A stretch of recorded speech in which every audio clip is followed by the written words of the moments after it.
Olá, sejam bem-vindos a mais um Psicologia Espírita com Joana de Ângeles.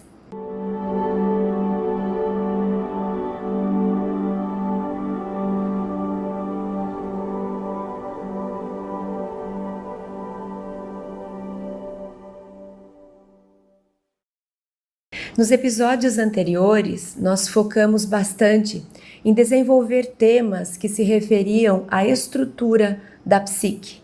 Passeamos por eles porque são tão densos, são tão complexos, que nossa única intenção era provocar o desejo de saber mais e de se aprofundar e de mergulhar nas obras da benfeitora Joana de Ângeles. Mas falamos sobre a estrutura, sobre a arquitetura da psique. Falamos sobre os aspectos mais exteriores, a persona, o ego, que dizem respeito, se relacionam mais ao mundo de fora. Falamos dos conteúdos do inconsciente, falamos sobre os complexos, sobre o self. E agora nós gostaríamos de trazer alguns temas em específico a respeito desses conteúdos da sombra, desses aspectos que nos atrapalham a vida, que nos atazanam as decisões, que interrompem nosso fluxo de vida. O tema que nós vamos conversar hoje é sobre a mágoa, os conflitos da mágoa. Quando nós vamos pensar a respeito da palavra mágoa, quando vamos entender o que ela traz, qual a sua origem lá do latim, é interessante porque a gente chega em dois pontos. A gente chega em mancha e a gente chega em nó. Mancha, por exemplo, quando uma fruta que está ao relento recebe uma condição climática não adequada, por exemplo, uma geada, e na sua pele aparecem manchas, nódoas. Significa que houve ali uma interferência negativa. Talvez essa fruta já não seja tão suculenta, já não se desenvolva na melhor versão da sua potencialidade, da sua possibilidade. Então, quando nós falamos sobre mágoa, a gente pode estar falando sobre mácula, e essa mácula pode ser essa mancha, essa nódoa. É algo que acontece e que interfere no sujeito ou no objeto de forma a fazer parte dele agora, mas deixando características negativas, interrompendo o desenvolvimento, atrapalhando aquele fluxo natural que estava se desenvolvendo. Nós também podemos falar de mágoa, de mácula, no sentido de nó. Então, nas tramas do tecido, aquela parte que forma um nozinho entre uma trama e outra, entre um fio e outro. Então, a mácula, a mácula, pode também ser nó. Então, o nó como se fosse essa emenda, como se fosse algo que, de novo, vem vindo um fio e ele é interrompido. Existe um obstáculo para depois esse fio continuar.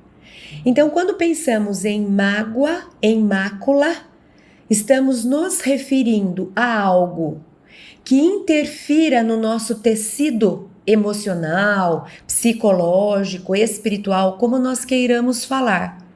E que ela interfere nesse sentido. É algo que entra, é algo que se apropria, é algo que é depositado, seja na forma de uma mancha, que atrapalha o desenvolvimento, como se tirasse um pouco da saúde daquele fruto, seja na forma de um nó que interrompe o caminho fluido, a sequência natural. Então, quando nós percebermos que carregamos mágoa, estamos sabendo, deveríamos estar conscientes de que em nosso tecido espiritual, psicológico, emocional, existem essas manchas que atrapalham o nosso desenvolvimento, ou existem esses nós que também interferem na fluidez do caminho. E aí a primeira pergunta que a gente já faz: será que vale a pena eu manter essa mancha? Eu manter e alimentar esse nó? Por que eu deixo que manchas e nós me atrapalhem o desenvolvimento, a fluidez da minha vida. Simplesmente porque eu não consigo não ter mágoa. É sobre isso que nós vamos conversar hoje. Tentando entender um pouquinho de onde ela vem, por que ela vem, o que ela causa, o que me cabe fazer, quais as minhas opções, como é que eu posso lidar com elas. Já tendo essa primeira consciência de que a mágoa é uma mancha em mim. Ela me macula. Quando nós falamos dos santos, a gente usa essa expressão imaculada santa, imaculado santo. Significa sem manchas, sem nó. Significa puro, como era para ser, natural, sem esse depósito extra de algo que corrompe, de algo que enferruja. Outra expressão utilizada bastante com relação à mágoa é que ela é a ferrugem da alma. E ela é. Pega uma fruta que não teve essa mácula, que não teve essa interferência, por um ou outro motivo, um bicho que entrou, o clima que interferiu, e ela tem essa pele como ela deveria ter, como ela foi naturalmente gerada para ser.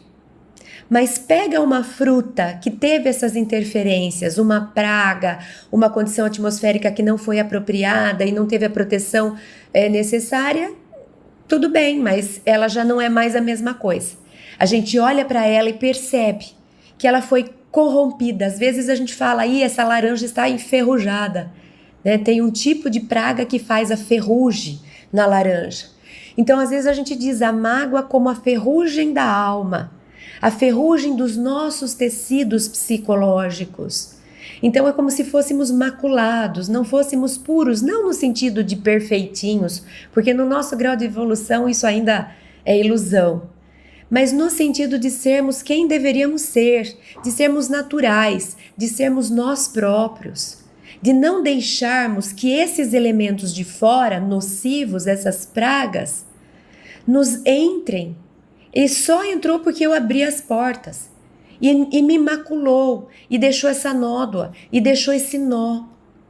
E se pensarmos ainda na psicossomática, quando vamos analisar as doenças do corpo, nós chegamos nos nódulos. E aí nós vamos analisar a origem da palavra nódulo. Nódulo aqui, nódulo ali, nódulo no fígado, nódulo no pulmão, nódulo na tireoide, nódulo na mama, nódulo em vários lugares. O que é nódulo? Nódulo é nó. Mais uma vez estamos dando nó. E aí a gente se pergunta, será que o nódulo que eu carrego no meu tecido orgânico, na parte do meu corpo onde eu tenho nódulo, tem alguma coisa a ver com o nó da mágoa? E muito provavelmente pode haver relação. Doenças psicossomáticas. Cria o nódulo, o nó, a mácula na psique, na emoção, e ela se transfere, porque está conectada com o corpo, na forma de um nódulo corporal, fisiologicamente falando, na parte fisiológica nossa. Existe um livro que é muito interessante e eu já deixo aqui a dica de leitura. É fácil, é simples, é best-seller, acho que muita gente já leu. É daqueles livros que vai passando e todo mundo vai lendo, já tem alguns anos, talvez uns 10 ou até mais anos, mas na época que ele foi lançado, ele foi uma febre. E é um daqueles livros que você nunca mais esquece. O livro é O Poder do Perdão, de Fred Luskin. Ele é muito didático, esse pesquisador. Ele consegue nos trazer de formas muito limpa, muito fácil de entender. E ele faz muita analogia, e tem uma analogia que eu achei assim interessantíssima para a gente começar. Então ele diz assim, imagine, então tá lá no Poder do Perdão, imagine uma tela de radar abarrotada à frente de um controlador de voo estressado. Ele está fazendo uma analogia, sabe a torre do aeroporto, onde ficam os controladores aéreos, os controladores dos aviões e dos voos? Eles ficam na frente das telas. Nas telas existe lá os aviõezinhos, a simulação dos aviões, quem está onde, de um lugar para o outro. Cada controlador, ele por lei só pode cuidar de um número fixo de aviões, porque é o tanto que o cérebro dele é capaz de prestar atenção. São 2 controladores que cuidam do mesmo voo, para que um ajude, um é responsável por uma coisa e outro por outra, mas os 2 estão atentos a esse voo, porque é uma coisa muito séria. Eles garantem que as rotas não estejam em colisão, eles garantem, enfim, é um trabalho bastante complexo, exige demais atenção, exige demais energia mental. Então o Fred Luskin fala assim pra gente: imagina que você tem a sua tela, você é o controlador de voo da sua tela mental. Na sua tela mental tem um tanto fixo de aviõezinhos que você consegue controlar. Ninguém consegue pensar em todas as coisas ao mesmo tempo. Se eu estou pensando na compra do mês que eu preciso fazer, e eu estou pensando no IPTU que está na hora de pagar, e eu estou pensando no compromisso que eu assumi para hoje à noite, eu não consigo pensar também na reunião que eu preciso, no mês passado, no futuro, no filho, no pai, no espírito, no santo, eu não consigo dar conta de tudo. Eu sempre vou ter uma tela seletiva do que pensar. Então ele pergunta para a gente primeiro, quais aviõezinhos que costumam ficar mais na sua tela? E aí ele diz isso. Então, imagine uma tela de radar abarrotada à frente de um controlador de voo estressado.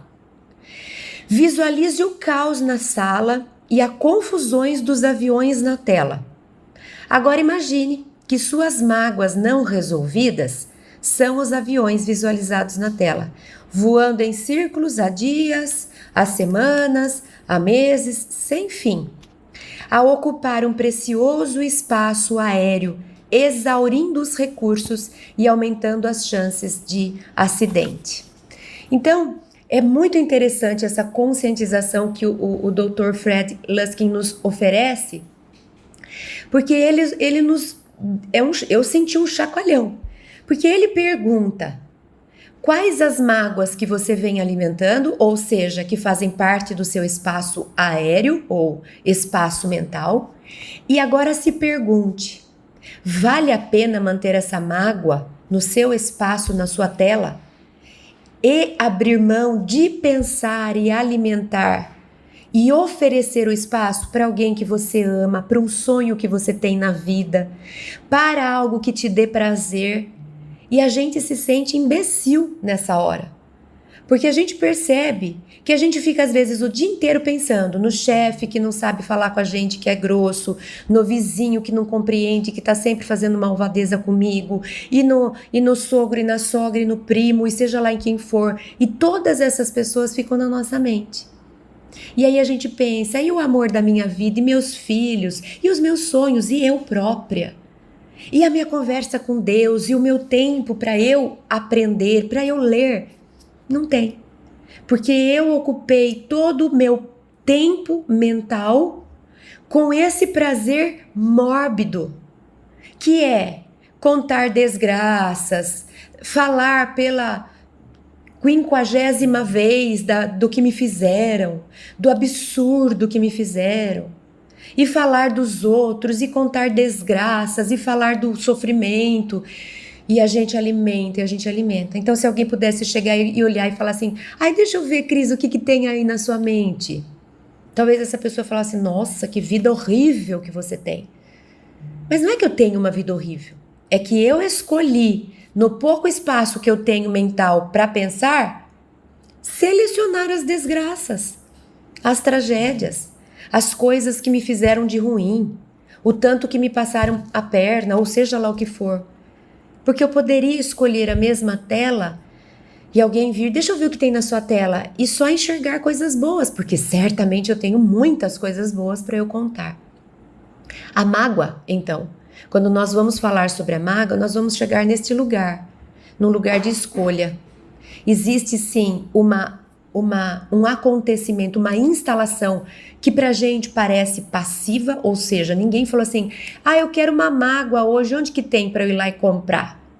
Ah, eu não vejo a hora que chega uma mágoa nova para mim. Ninguém quer ter mágoa, ninguém sai buscando mágoa. O que eu preciso fazer para ter mágoa, gente? Ninguém faz isso. No entanto, elas se instalam em nós. A fruta também não quis. Onde tem uma geada aí para ela me pegar e manchar e até apodrecer aquele lugar do frio que a minha polpa não deu conta de segurar. Nenhuma fruta quer. Cadê um bichinho aí para vir e se infiltrar em mim e me tornar podre às vezes, né? Interromper o meu desenvolvimento. No entanto, isso acontece. Então, tem acontecimentos. Eu não sou capaz de controlar o que as pessoas me falam. Alguém pode entrar aqui agora e começar a me ofender, independente de quem tem razão. Isso vai me machucar. Machuca, macula. Isso causa em mim uma nódoa, uma mancha. Então, eu não sou capaz de evitar tudo isso. Viver na Terra é ter que lidar com isso. Mas, a partir do momento em que passivamente uma dor me pegou, uma emoção me afetou, aquilo passa a ser meu e agora quem lida com isso sou eu.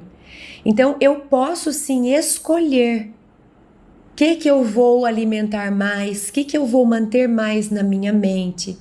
Mas isso não significa reprimir, porque a primeira coisa que a gente tenta fazer, não vou pensar nisso, deixa pra lá. Aí a gente cai naquilo que a gente já falou no passado, as defesas do ego, as fugas do ego, que é não pensa, não pensa, não pensa. Joga embaixo do tapete, não é aí, não é por aí. A decisão não significa escapar, escape, é decida. E a decisão significa lide, é enfrente, escolha, é ação. Fugir é reação. Finge que não aconteceu, joga embaixo do tapete, deixa pra lá, esquece, não pensa. Isso é fuga. Fuga é reação. A proposta é ação. Eu escolho não pensar nisso. Mas a gente vai devagarzinho chegando lá no finalzinho do nosso encontro de hoje, como é que eu faço esse enfrentamento. Antes disso, eu queria trazer aqui algumas considerações a respeito da instalação da mágoa.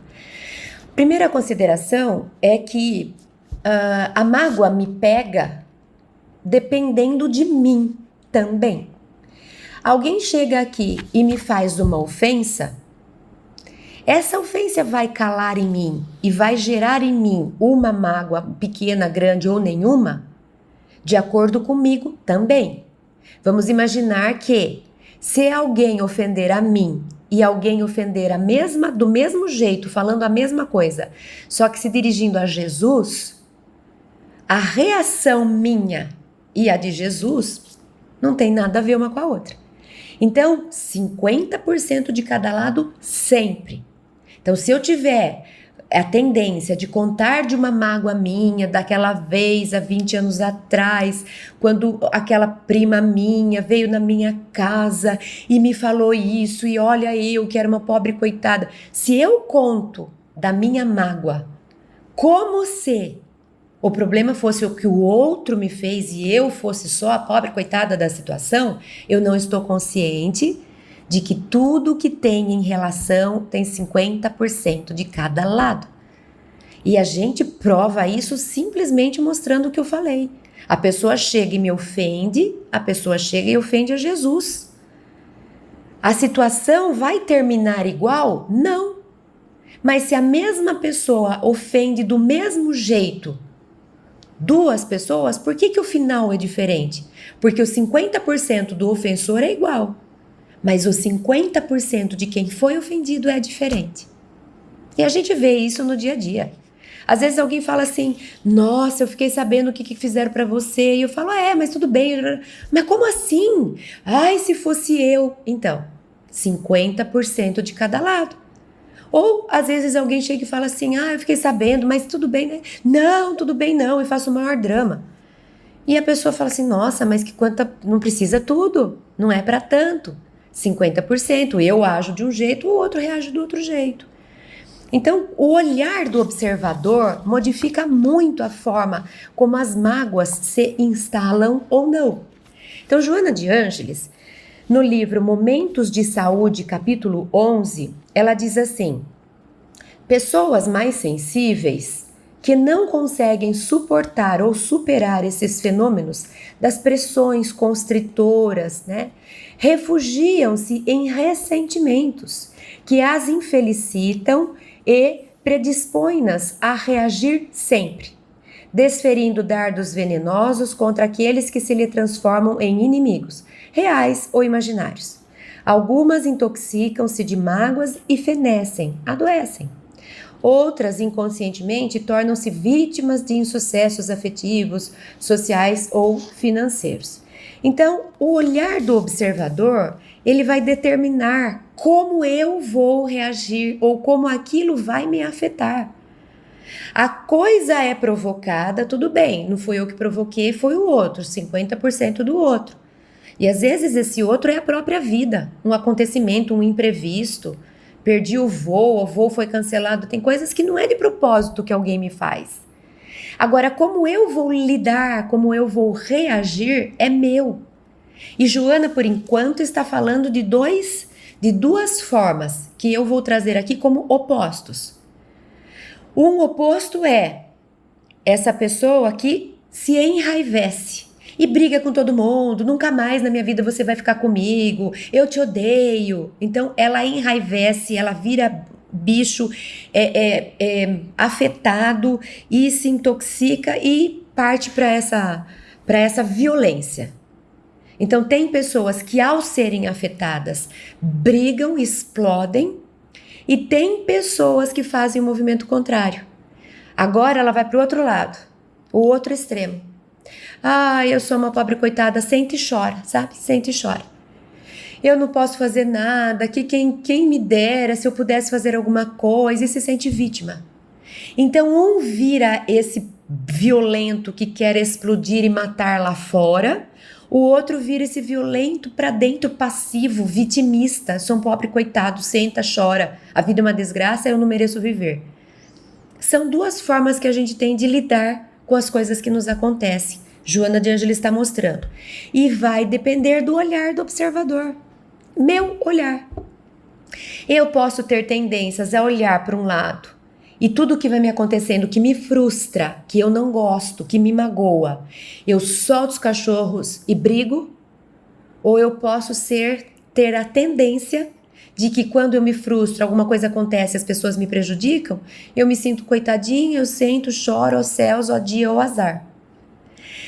Só que a gente sabe que sempre que nós estivermos em polos, a gente não está num bom lugar. Tudo que é polarizado não é natural na vida. Porque a vida não é sol para sempre, nem lua para sempre. A vida é uma dança entre os opostos. É o sol no ápice, vai saindo o sol e entrando a lua no ápice, vai saindo, percebe?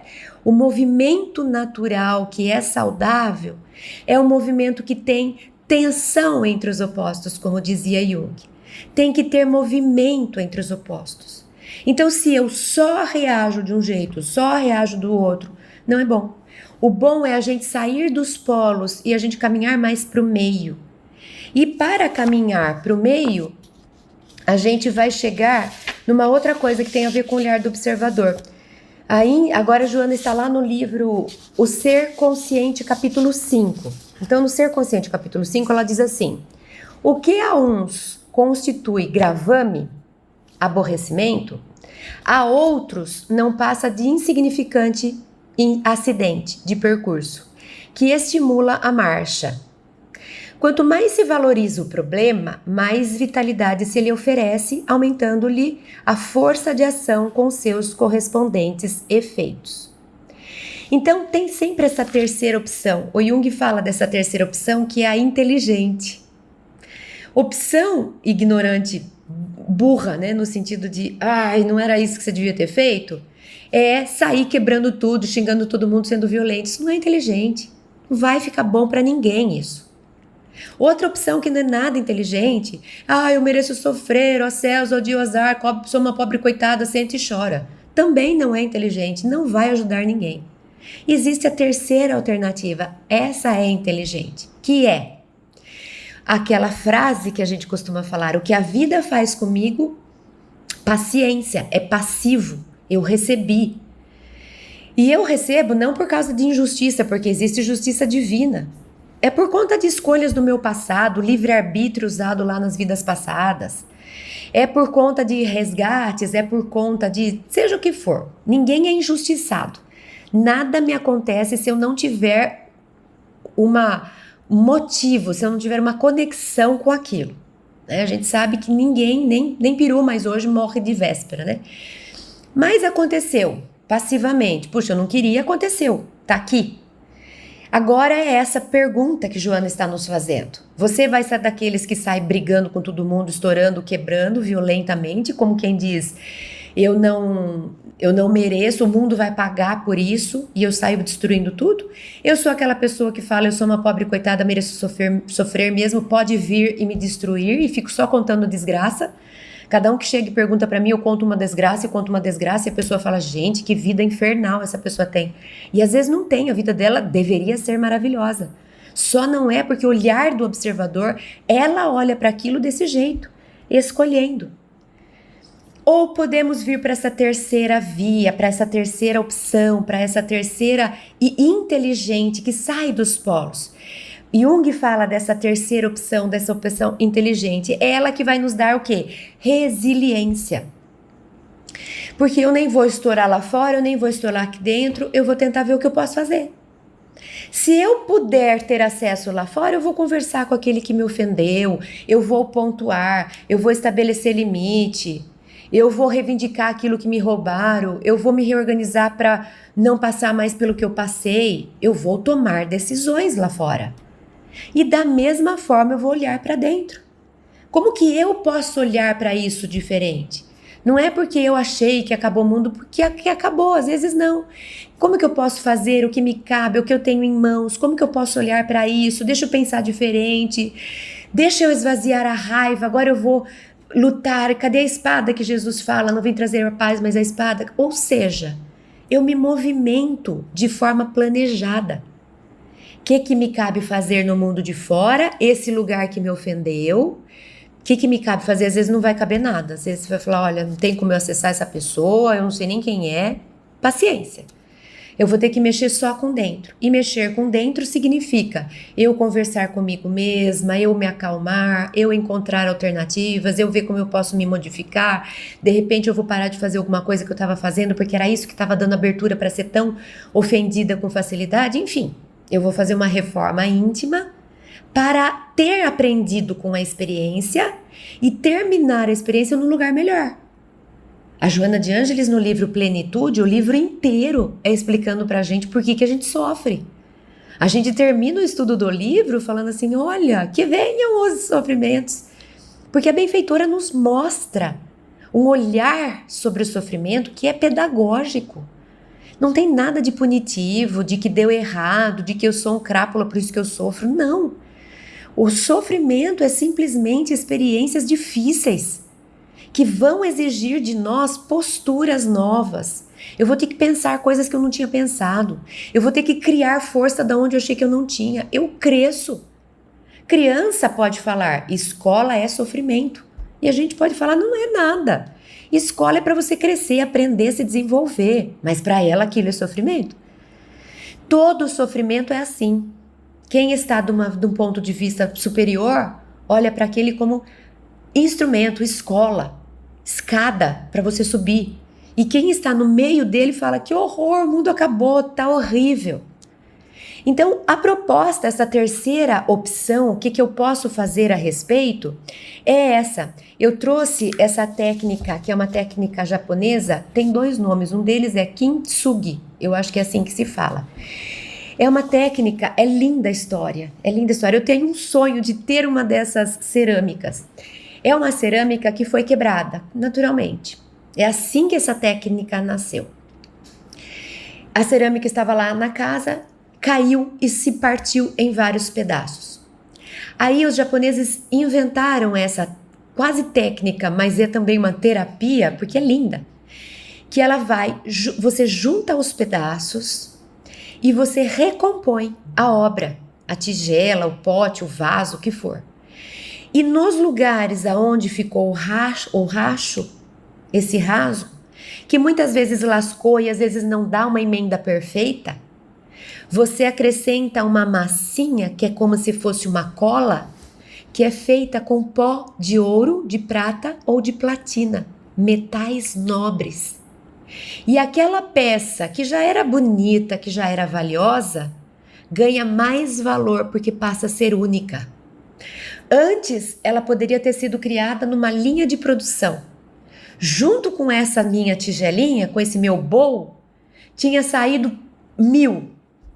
Mas a partir do momento que o meu veio para minha casa, por acaso alguém derrubou, e eu o reconstruí com essa camada, fazendo os vincos com pó de ouro, de prata ou de platina, aquela peça se torna única e acrescenta de valor.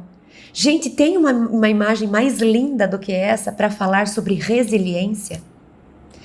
Essa é a proposta de Deus. A gente aqui, por ainda sermos espíritos infantis, a gente não olha para a vida com esse olhar. O que criança faz quando está brincando e o brinquedo quebra? Começa a chorar.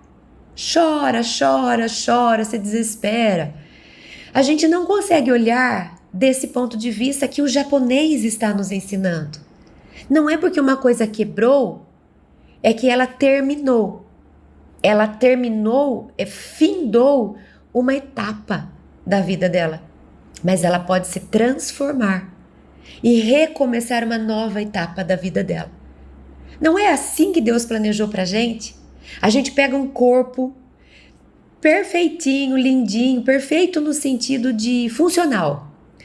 Tudo funciona, tá tudo ótimo e a gente vai vivendo uma vida com vitalidade, com força, com ânimo, com garra, músculo.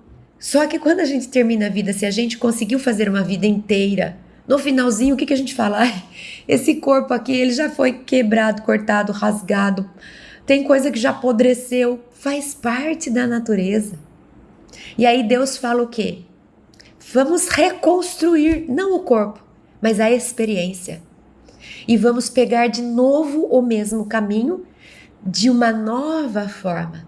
Então a gente pode falar que entre um corpo nosso e um outro corpo da próxima reencarnação, o nosso perispírito vai recebendo essas camadas de prata, de ouro, de platina, simbolicamente falando. Se a gente souber ser resiliente para se reinventar, para se transformar, para se pôr junto de novo, para se refazer. Então, o olhar do observador pode ser feito e deve ser feito por esse ponto de vista. Eu nem vou sentar e chorar e nem vou ficar reclamando violentamente da desgraça que a vida me faz. Eu vou olhar para aquilo e vou falar, nossa, quebrou alguma coisa aqui. A pessoa falou comigo de um jeito que eu senti craquelar o meu coração. Doeu, quebrou. A gente fala isso, nossa, partiu meu coração em 1000 pedaços. E aí? E aí sai batendo no outro, agredindo o mundo, brigando com a vida? Ou desiste da vida, não vale a pena, todo mundo só me faz mal?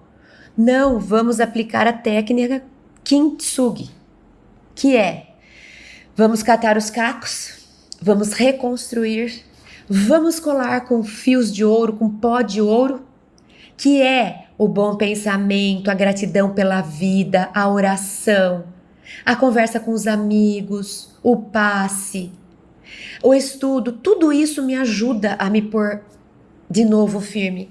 A terapia, um ombro amigo para eu chorar, uma música bonita que vai me acalmar, tudo isso me ajuda a lidar com os cacos, a pôr os cacos juntos. Leitura, meditação, oração, centro espírita, conversa com os amigos, terapia, um chazinho, olhar o pôr do sol, tudo isso me ajuda a me pôr de novo em condição de pensar a respeito, de analisar as possibilidades e tomar uma decisão. Então, a gente não precisa quebrar e ficar quebrado. E também a gente não precisa quebrar e sair jogando caco nosso nos outros. A gente pode olhar isso como oportunidade para crescer, para nos tornarmos únicos, porque agora somos alguém que foi lapidado, que foi ajustado, que foi transformado.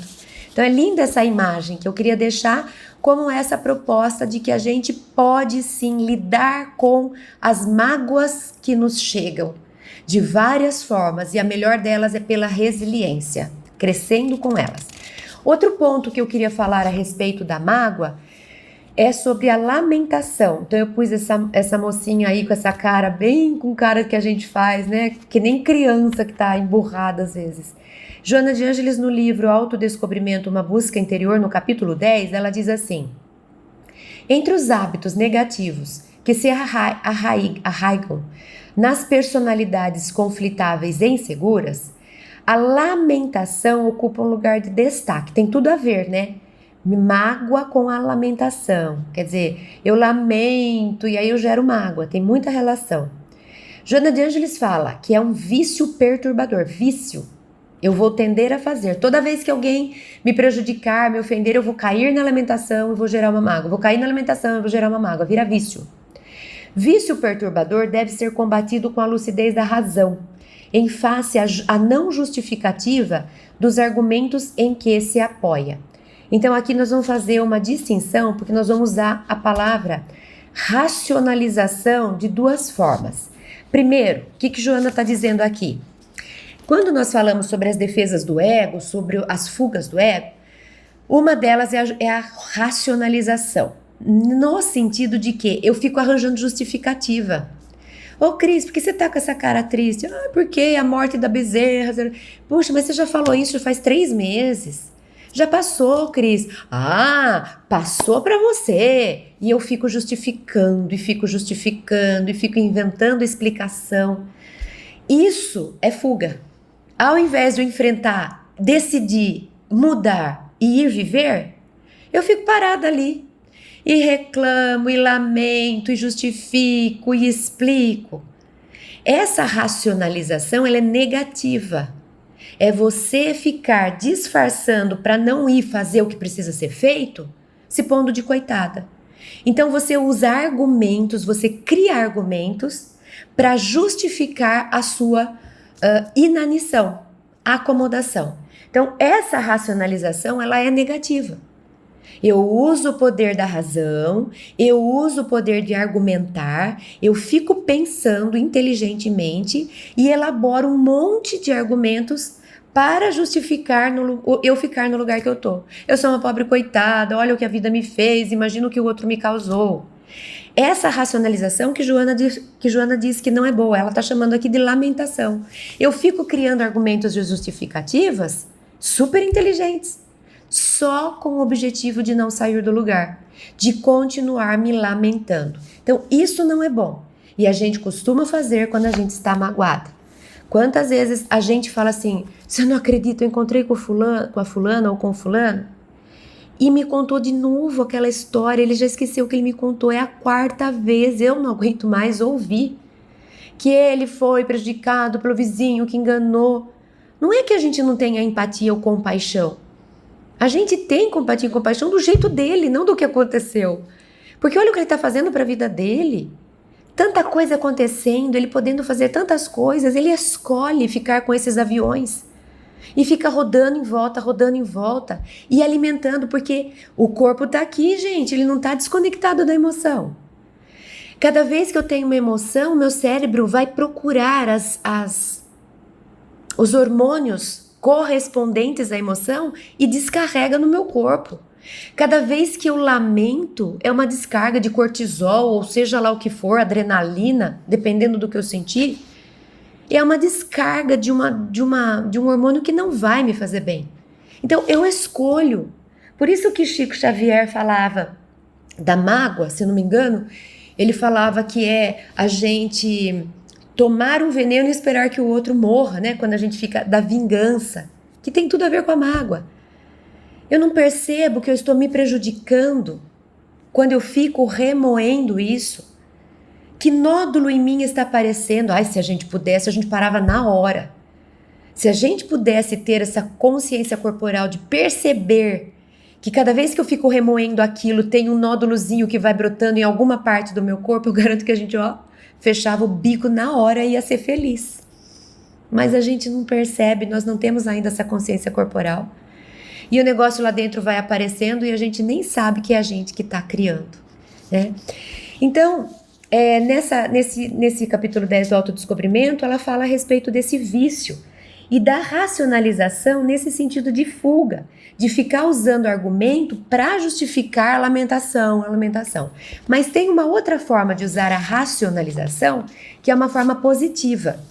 E a racionalização agora vem no sentido de eu, com a minha consciência, ou seja, o meu ego consciente, vai aproveitar os recursos racionais da razão, da mente inteligente e vai eleger argumentos, vai analisar, vai ponderar, vai avaliar a situação para encontrar uma saída dela, para superá-la, para pela resiliência aprender com ela e crescer a partir dela. E aí lá na frente alguém chega e fala: Cris, e aquilo que te aconteceu lá atrás? Imagina aquilo fez com que eu me transformasse, que eu aprendesse, que eu crescesse. Você não sabe onde eu cheguei por conta daquilo que me aconteceu.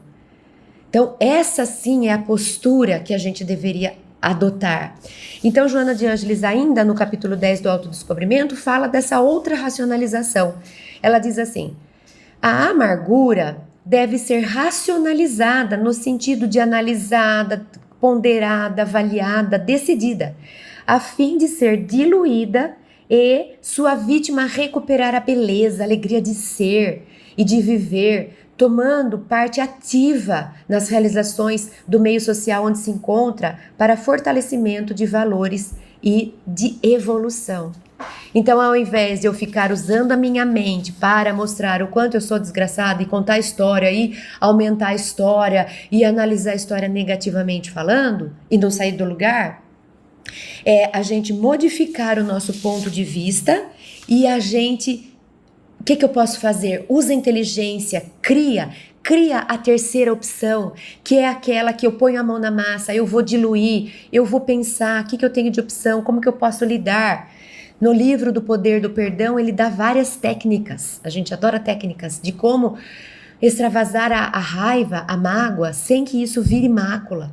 Então a gente ensina as crianças na educação socioemocional. Tá com raiva? Pega um travesseiro, soca o travesseiro, libera a energia, sinta a raiva, deixe a raiva extravasar.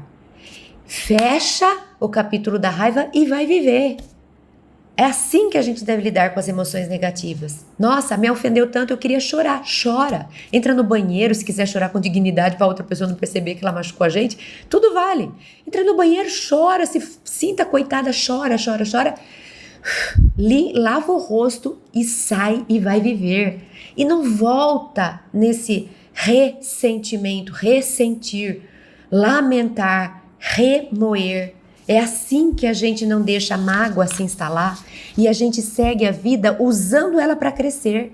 E a gente diz: não vou mais cair nessa, não paro mais para fazer aquilo, não acredito mais quando eu te prometer, estou mais prudente, estou mais consciente. Isso é, eu cresci a partir da dor. É só para isso que Deus permite a dor nos atingir. Vamos falar um pouquinho sobre o efeito da mágoa. No livro, agora no capítulo 1 do livro Autodescobrimento, Joana de Ângeles diz assim: o desamor pessoal, os complexos de inferioridade, as mágoas sustentadas pela autopiedade, as contrariedades que resultam dos temperamentos fortes, tudo isso são fontes de constantes atritos com o organismo. Ela está falando aqui, sabe do quê? Das doenças psicossomáticas, resultando em cânceres de mama, da próstata, taquicardias, disfunções coronárias, cardíacas, infartos brutais. Então, não tem como, gente, não é separado. Mente, corpo e espírito, pensamento, ser espiritual e corpo físico, eles não estão independentes. E não é porque uma coisa, o espírito que sentiu, que a mente não sentiu e o corpo não sentiu. A partir de uma coisa que o espírito sente, ele já transfere para as outras instâncias de si mesmo. Porque é tudo uma única coisa. A gente divide para entender como funciona esse equipamento complexo que tem várias camadas.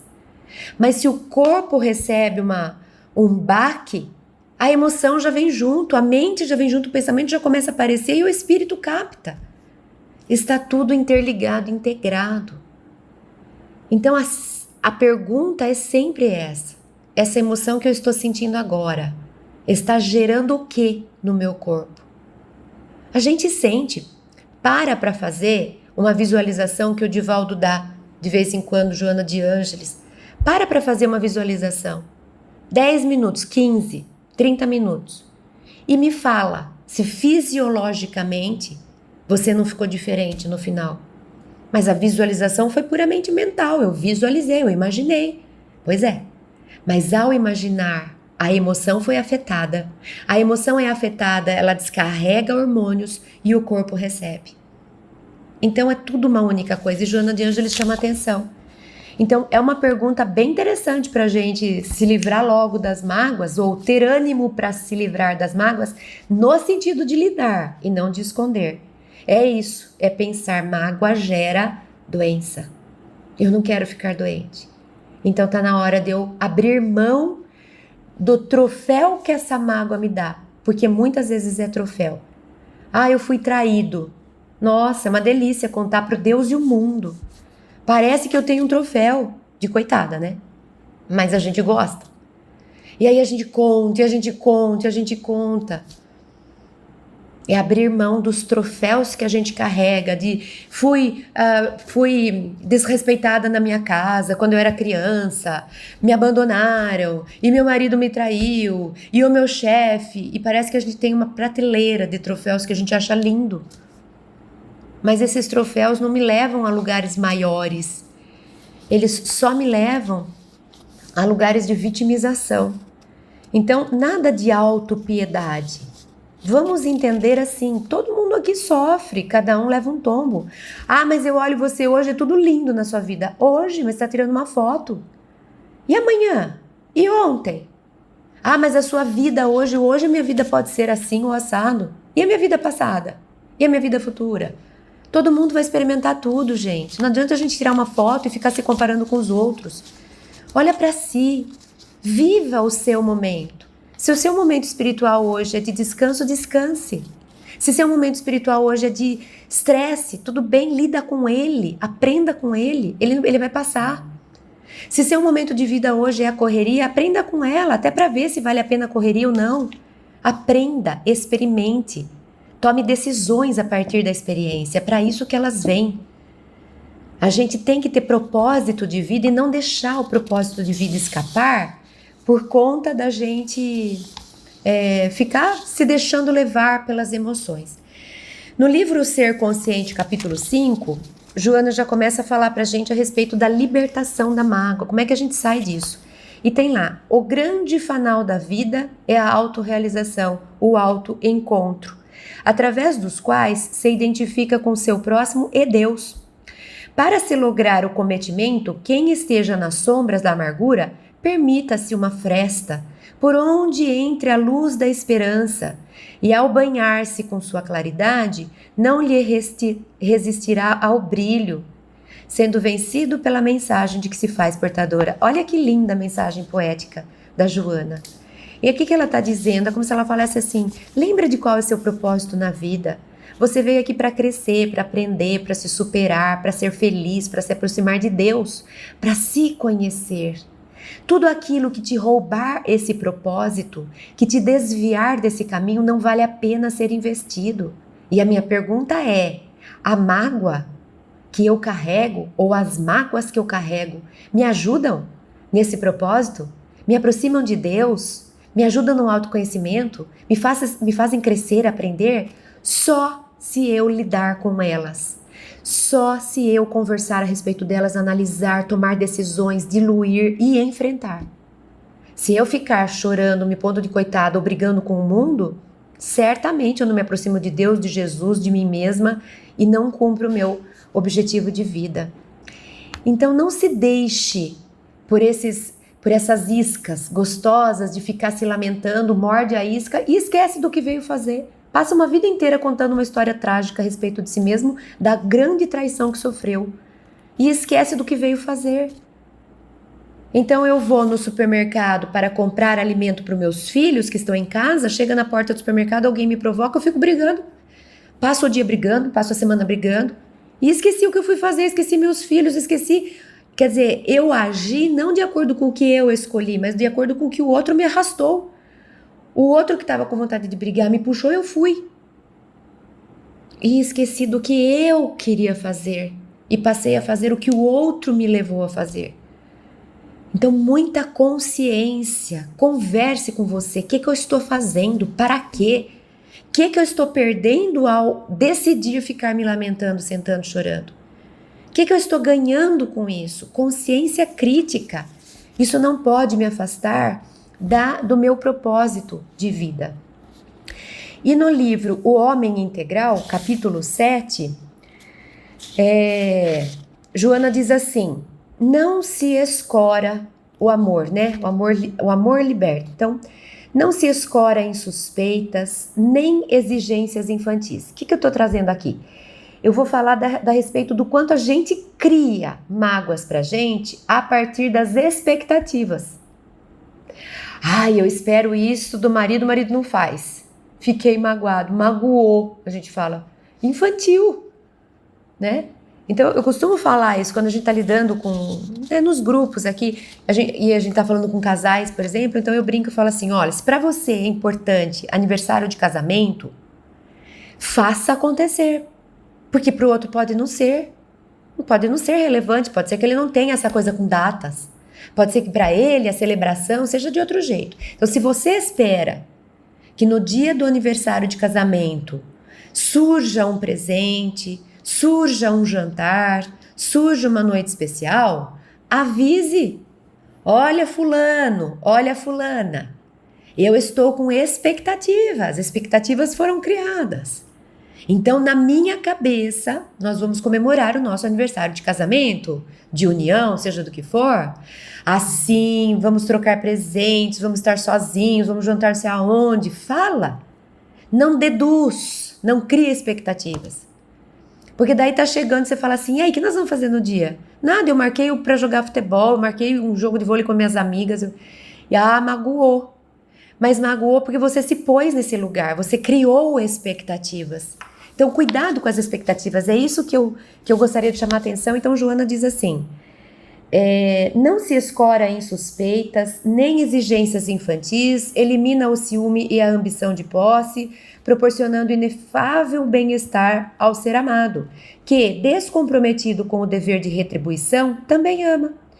Quando por acaso não correspondido, não se magoa, não se irrita, compreendendo que o seu objetivo é o objetivo de se doar e não de exigir. Permite a liberdade do outro, que a si mesmo também faculta, sem carga de ansiedade ou de compulsão. Então, Joana está nos ensinando o seguinte, veja quanto que você mesma está criando para a sua vida situações que você vai se magoar. Porque você está esperando do outro, quer dizer, você quer escolher como o outro age, como o outro pensa, o que o outro faz. E é óbvio que você pode não acertar, porque o outro não pensa assim, não faz isso, não quer aquilo. E aí você vai ficar se magoando. Então, cuidado com o tanto de expectativas que a gente cria, porque essas expectativas podem ser também um ninho de mágoas futuras. Então, quando a gente entrar em algum tipo de relacionamento, qualquer que seja, vamos nos concentrar em nós. O que eu posso oferecer? O que eu estou sentindo? Eu vou compartilhar com o outro o que eu estou sentindo. O que eu gostaria? Eu vou dizer ao outro o que eu gostaria. O que eu não gosto que aconteça? Eu vou comunicar ao outro que aquilo me machuca. Foca em você, no que te cabe. E deixa o outro decidir. O que a gente faz? A gente cobra do outro, eu quero que você me faça, eu quero que você não me faça, eu quero que você venha, eu quero que você não venha. É como se eu estivesse dando tarefas para o outro agir com relação a mim.